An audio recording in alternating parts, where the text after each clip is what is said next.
आता काही क्षणामध्ये राज्याचे लाडके मुख्यमंत्री सन्मान्य एकनाथ शिंदे साहेबांचं आगमन इथे होणार आहे। आपण सर्वजण त्या क्षणाची जे वाट पाहत आहात ते क्षण आता काही मिनिटातच आपल्याला अनुभवायला भेटणार आहे। पण त्या अगोदर आपण सर्वजण जे इथे आज जमलेला आहात ते ह्या कुडाळ मालवणचं पुढच्या 5 वर्षाचं भवितव्य ठरवणारा आजचा दिवस आहे। आज 23 ऑक्टोबरला जो निर्णय होणार त्या निर्णयाचे पडसाद तुम्हाला येणाऱ्या 23 नोव्हेंबरला निश्चित पद्धतीने बघायला मिळतील असा माझा ठाम विश्वास आहे। मंचावर आता जे उपस्थित या भागाचे मी भावी म्हणणार नाही, पण कुडाळ मालवणचे या पुढचे फिक्स आमदार सन्मान्य निलेश राणे साहेबांच्या प्रेमासाठी आपण इथे सर्वजण उपस्थित झालेला। बांधवांनो, भगिनींनो आणि तरुण मित्रांनो, आपण आज विधानसभेच्या निवडणुकीच्या प्रचाराच्या मधोमध आहोत। या 22 तारखेपासून उमेदवारांचा अर्ज भरायचा आहे आणि आपल्या या इकडचा आमदार आपल्याला 23 नोव्हेंबरला निवडायचा आहे। आपण जे मतदान करणार आहात ते आपल्या कुडाळ मालवणचं प्रतिनिधित्व विधिमंडळामध्ये नेमकं कोण करेल हा लोकप्रतिनिधी निवडण्यासाठी आपण 20 नोव्हेंबरला मतदान करणार आहात।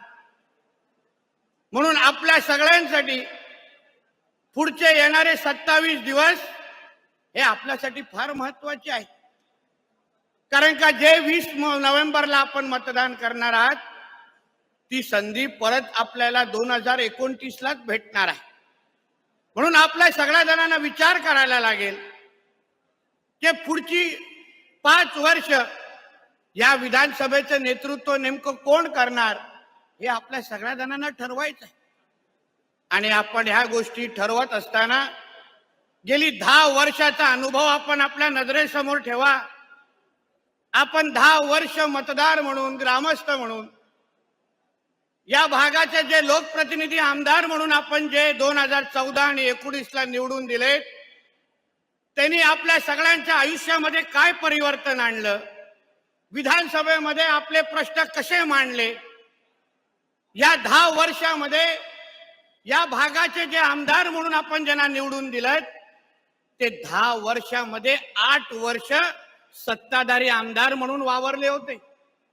फक्त हे गेले 2-2.5 वर्ष ते विरोधी पक्षाचे आमदार म्हणून आहे। म्हणजे 10 मधून अगर 8 वर्ष ते सत्तेमधले आमदार आहेत आणि त्याच्यामधले 2-2.5 वर्ष ज्या पक्षामध्ये ते आमदार आणि कार्यकर्ते म्हणून वावरतात त्याचे पक्ष प्रमुख उद्धवजी ठाकरे हे स्वतः राज्याचे मुख्यमंत्री होते। म्हणजे आपण सर्वजण विचार करा की ह्या कुडाळ मालवणचे कित्येक प्रश्न सोडवले पाहिजे, कित्येक प्रश्नाला ते न्याय देऊ शकले, या सगळ्याच्या आजच्या निमित्ताने खरं म्हणलं तर आपण विचार करायला पाहिजे, आपण हिशोब घातला पाहिजे। कुडाळ असेल, मालवण असेल, मी स्वतः विधिमंडळामध्ये या गेली 10 वर्ष तुमच्या ह्या निवडून गेलेल्या आमदाराला मी स्वतः पाहतोय, अनुभव घेतोय। मी तुम्हाला खात्रीला एक पुरावानिशीर सांगू शकतो की या 10 वर्षामध्ये जेवढ्या प्रभावी पद्धतीने ह्या मतदारसंघाचा प्रतिनिधित्व त्यांनी तिथे करायला पाहिजे होता, जेवढ्या प्रभावी पद्धतीने तुमचे प्रश्न मांडायला पाहिजे होते, त्यांना एकदाही मी ते मांडत असताना मी आतापर्यंत पाहिलेलं नाही। जेव्हा जेव्हा इकडच्या किनारपट्टीचे प्रश्न, मच्छीमारांचे प्रश्न असायचे तेव्हा कधीतरी या वैभव नाईकांनी या भागातल्या मच्छीमारांसाठी आक्रमक पद्धतीने प्रश्न मांडले। हे कधीतरी एकदा तर या मच्छीमारांनी त्याचा अनुभव आम्हाला सांगायचा। पारंपरिक मच्छीमार मोठ्या प्रमाणामध्ये आमच्या मालवण किनारपट्टीवर आहे। गेली 10 वर्षापासून वैभव नाईक आमदार म्हणून तुम्हाला सांगतायत की जे एलईडी मच्छीमारी मी बंद करून दाखवतो. बाहेरचे जे गुजरात आणि अन्य राज्यांवरले जे मच्छीमार येतात, आमच्या पारंपरिक मच्छीमारांच्या पोटावर जे लात मारतात, ते गेली 10 वर्ष हे वैभव नाईक बंद करू शकले नाहीत. हा हिशोब कधीतरी तुम्ही त्यांच्याकडून मागितला पाहिजे. या 10 वर्षामध्ये अगर 8 वर्षाचे सत्ताधारी आमदार असतील तर तुम्ही विचार करा, तुमच्या मतदारसंघामध्ये त्यांनी किती निधी आणली पाहिजे होती. मी आज 2014 आणि 19 मध्ये मीही त्यांच्या बरोबर निवडून गेलो बांधवानो. चला, मी पत्रकारांना सांगतो, एक खुलं व्यासपीठ तयार करा, वैभव नाईकांना व्यासपीठावर बोलवा. मी माझ्या मतदारसंघामध्ये विरोधी पक्षामध्ये असलो तरी मी आणलेली निधीचा हिशोब लावा आणि सत्ताधारी असताना पण वैभव नाईक किती निधी आणू शकले ह्याचा कुठेतरी तुम्ही हिशोब मांडा. मी तुम्हाला विश्वास देतो, मी माझ्या मतदारसंघासाठी त्यांच्यापेक्षा दुप्पट निधी आणून दाखवलेली आहे. हा तुमचा आमदाराचा खरा चेहरा आहे. हा हिशोब तुम्ही लोकांनी त्यांच्याकडून मागितलं पाहिजे. अहो, ज्या मतदारसंघाचा प्रतिनिधित्व नेतृत्व सन्मान्य राणे साहेबांनी एवढ्या वर्ष केले, एका राज्याचे माजी मुख्यमंत्री, तुम्ही 14 अगोदरचा काळ आठवा. कुडाळ मालवणच्या जनतेने फक्त काहीतरी अपेक्षा ठेवावी आणि ते अपेक्षा राणेसाहेब न मागता न विचारता पूर्ण करायचे. मंत्रिमंडळामध्ये आपलं वजन होतं, विधानसभेमध्ये आपलं वजन होतं. जेव्हा राणेसाहेब त्या विधानसभेमध्ये बोलायला, आपले प्रश्न मांडायला उठायचे, पूर्ण विधानसभा स्तब्ध व्हायची आणि आमचा कुडाळ मालवणचा आमदार बोलतोय हे तुम्ही सगळेजण अभिमानाने तेव्हा तुम्ही सांगायचं. ते दिवस 14च्या अगोदरचे दिवस आठवा, ते अनुभव आठवा. तुमचा कुडाळ मालवणचा विकास किती गतिमान पद्धतीने व्हायचा. अहो, मंत्रालयामध्ये तुम्ही फक्त तुमचं कुठलंही निवेदन जेव्हा जायचं तेव्हा कुठलाही मंत्री, कुठलाही अधिकारी कुडाळ मालवणचं निवेदन असल्यामुळे कधीही न्याय बोलण्याची हिंमत ठेवायचं नाही. एवढं वजन कुडाळ मालवणचं 2014च्या अगोदर असायचं आणि 2014 ते 24 पर्यंत आम्ही तुमच्या आमदारांना, हे वैभव नाईक नावाचे जे आमदार आपण चुकून जे अपघाताने जे निवडून दिलात, मी त्यांना विधानसभेमध्ये कमी आणि विधानसभेच्या कॉरिडॉरमध्ये इकडे तिकडे नाक्यावर उभं राहिल्यासारख्या गप्पा मारताना जास्त पाहिलेला आहे. आम्हाला आश्चर्य वाटायचं, हे विधानसभेमध्ये कधी बसतात का, कधी प्रश्नामध्ये, कधी चर्चेमध्ये भाग घेतात का, असं मी कधीही त्यांना पाहिलेलं नाही, कधीही पाहिलेलं नाही. म्हणून कुडाळ मालवणच्या जनतेने यावेळी निर्धार करायला पाहिजे की आता बस झालं. 10 वर्ष आम्ही वैभव नाईकांना संधी देऊन पाहिलेली आहे. हे वैभव नाईक नावाचे कार्यकर्ते म्हणून हे काय करू शकतात हे अनुभव इकडच्या जनतेने घेतलेला आहे. असं नाही का संधी दिलेली नाही. नाहीतर काही आमचे लोक बोलतात की नाही, वैभव किती साधेपणाने वागतो, किती घराघरात जाऊन बसतो.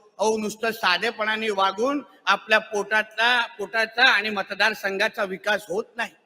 तिथे आक्रमक पद्धतीने आपले प्रश्न मांडायला लागतात. जेव्हा अधिकाऱ्यांसमोर आमदार आणि लोकप्रतिनिधी म्हणून आम्ही जाऊन बसतो, त्या अधिकाऱ्यावर धाक असायला लागतो, दबाव प्रभाव असायला लागतो की नाही, या आमदाराला मी नाही बोलायची हिंमत ठेवू शकत नाही, अशी प्रतिमा त्या आमदाराची असली पाहिजे. गेल्या 2-2.5 वर्षापासून सन्मान्य निलेश राणे साहेबांचा अनुभव तुम्ही सगळेजण घेताय. जेव्हा निलेश राणे साहेब खासदार म्हणून संसदेमध्ये काम करायचे, त्याची आठवण आज पण ह्या रत्नागिरी सिंधुदुर्ग मतदारसंघ आज पण त्याची आठवण करतो. असंख्य रस्ते माझ्या मतदारसंघाचे जे निलेश राणे साहेबांनी त्यावेळी बनवून घेतलेले किंवा त्याच्यासाठी निधी आणलेली, आज जेव्हा मी त्या रस्त्यावरून जातो तेव्हा लोक मला थांबून सांगतात की नितेशजी, हा रस्ता आमच्या निलेश राणे साहेबांनी खासदार असताना आम्हाला दिलेला होता. म्हणून कुडाळ मालवणच्या जनतेला मी सांगेन, तुम्ही विकासाच्या प्रक्रियेमध्ये मागे राहू नका. आज सावंतवाडी दोडामार्ग वेंगुर्लाचा विकास दीपक केसरकर साहेब करतायत. ते तिथे भरघोस पाहिजे तेवढी निधी आणतायत. त्याच मतदारसंघाचा कायापलट ते लोक करून दाखवतायत. इथे मी माझ्या कणकोली देवगड वैभववाडी मतदारसंघामध्ये मी माझ्या जनतेला जाऊन तुम्ही विचारा, माझ्या जनतेचा कुठलाही प्रश्न कधीही मी तिथे सोडवला नाही, असा कधीही अनुभव माझ्या जनतेला भेटला नाही. आज अगर 3 मधले 2 मतदारसंघाचं एवढं वजन अगर मंत्रालयामध्ये असेल, एवढं वजन अगर विधिमंडळामध्ये असेल, तर कुडाळ मालवणच्या जनतेने विचार करावा की आम्ही मागे का राहावं, आम्ही का नाही या विकासाच्या प्रवाहामध्ये जात, आम्ही का नाही असा लोकप्रतिनिधी निवडत जो ज्याच्यामुळे मंत्रालय आणि विधिमंडळामध्ये आमचं वजन वाढेल. विचार करा, राणे साहेब आहेत, एकनाथ शिंदे साहेब इथे थोड्या वेळाने येत आहेत. निलेश साहेबांच्या प्रवेशासाठी अगर एवढे दिग्गज नेते मंडळी त्यांच्या प्रवेशासाठी येत असतील, तर उद्या निलेश राणे साहेब जेव्हा तुमचे आमदार बनतील तेव्हा कुडाळ मालवणच्या जनतेचं मंत्रालयामध्ये काय वजन असेल ह्याचा अनुभव तुम्ही सगळ्या जणांनी ह्या कार्यक्रमाच्या निमित्ताने घेतला पाहिजे. बस झालं आता हा भंपक नावाचा, वैभव नाईक नावाचा कार्यकर्ता आणि आमदार नावाचा माणूस बस झाला. आता आपल्याला मागे असं बसायचं नाहीये. आता 23 नोव्हेंबरला जेव्हा निकाल लागेल तेव्हापासून मला विश्वास आहे, मी निलेश राणे साहेबांचा लहान भाऊ असलो तरी मी एक कार्यकर्ता आणि नेता म्हणून त्यांना जवळून पाहिलेला आहे. मला माहिती आहे की त्यांच्या जनतेसाठी तळमळ, ते प्रश्न सोडवण्याची त्यांची तळमळ काय आहे. असंख्य वेळी जेव्हा विधिमंडळामध्ये आमचं अधिवेशन सुरू असतं तेव्हा निलेशजी मला आवर्जून फोन करतात, ते नितेश बघ हे मंत्री उपलब्ध आहेत का, मला जरा कुडाळ मालवणच्या जनतेचे काही प्रश्न घेऊन यायचे आणि मला त्या मंत्र्याला जाऊन भेटायचे. आज आमदार नसताना अगर आपल्याबद्दल एवढी तळमळ असेल, आमदार नसताना अगर आपल्याबद्दल एवढी प्रेम आणि आस्था असेल, तर विचार करा उद्या निलेश राणे साहेब जेव्हा या मतदारसंघाचं नेतृत्व करतील तेव्हा निश्चित पद्धतीने या मतदारसंघाचा कायापालट केल्याशिवाय ते गप्प बसणार नाही. हा शब्द मी तुम्हाला आजच्या निमित्ताने देतो. म्हणून कुडाळ मालवणच्या माझ्या सर्व माता भगिनी आणि तरुण मित्रांना सांगेन, चला आपण बाहेर येऊया, आपण आपल्या स्वतःसाठी विचार करूया.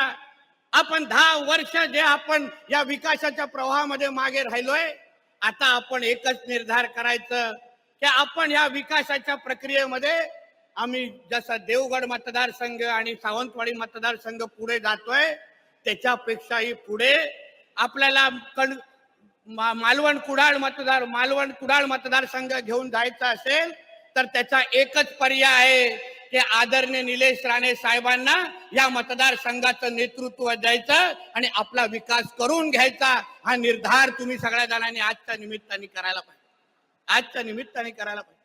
बांधवांनो, आज आपल्या महायुतीच्या सरकारने असंख्य महत्वाच्या चांगल्या योजना आपल्यासाठी काढलेल्या आहेत. त्याच्या मधली सर्वात महत्वाची योजना अगर तुम्ही विचाराल, ज्याच्यामुळे आज आपल्या जिल्ह्यामधल्या माता भगिनींना खऱ्या अर्थाने ताकद मिळालेली आहे, खऱ्या अर्थाने त्यांच्या सरकारवर विश्वास वाढलेला आहे, ती म्हणजे आमच्या मुख्यमंत्री लाडली बहीण योजना. आज त्या योजनामुळे आज जेव्हा मी माझ्या जिल्ह्यातल्या माझ्या मतदारसंघातल्या माता भगिनींना भेटतो तेव्हा त्यांच्या चेहऱ्यावरचं समाधान बघून मला निश्चित पद्धतीने बरं वाटतं.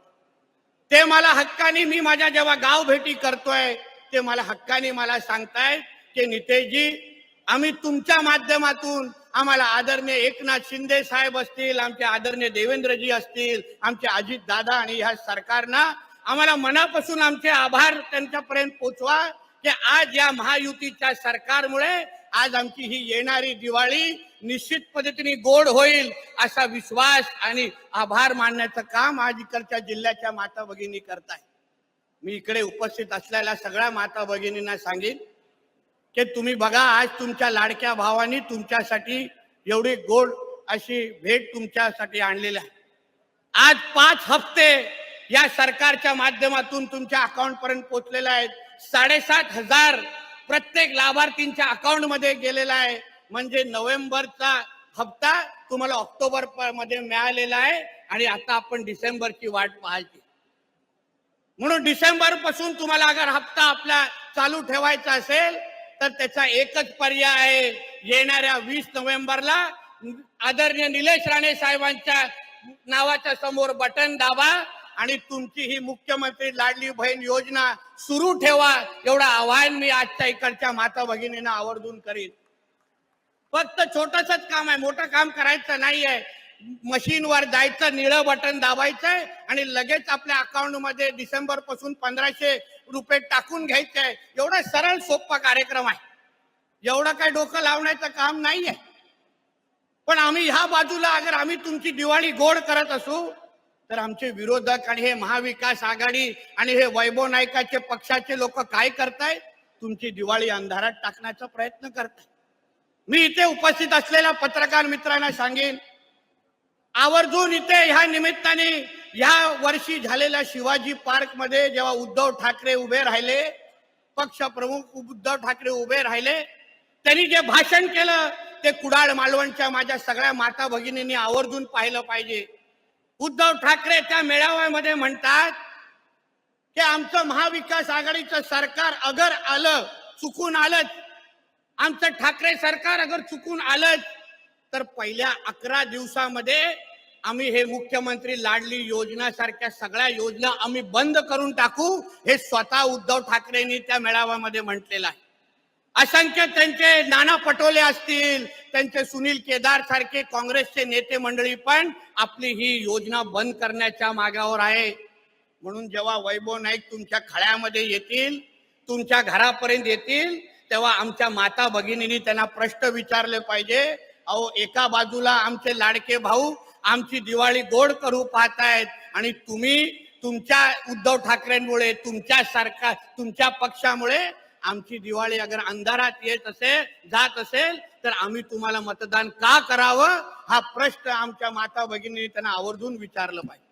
आणि म्हणून मी आपल्या सगळ्या जणांना ह्या निमित्ताने आवाहन करीन, विनंती करीन की आता कुडाळ मालवण या मतदारसंघाला आपल्याला विकसित करायचं असेल, प्रगतशील करायचं असेल तर आपल्याकडे एकच पर्याय आहे, सन्मान्य निलेश राणे साहेबांना या मतदारसंघाचं नेतृत्व देणं, आणि ते आपण सगळेजण मोठ्या प्रमाणामध्ये कराल हे विश्वास व्यक्त करतो आणि इथेच थांबतो.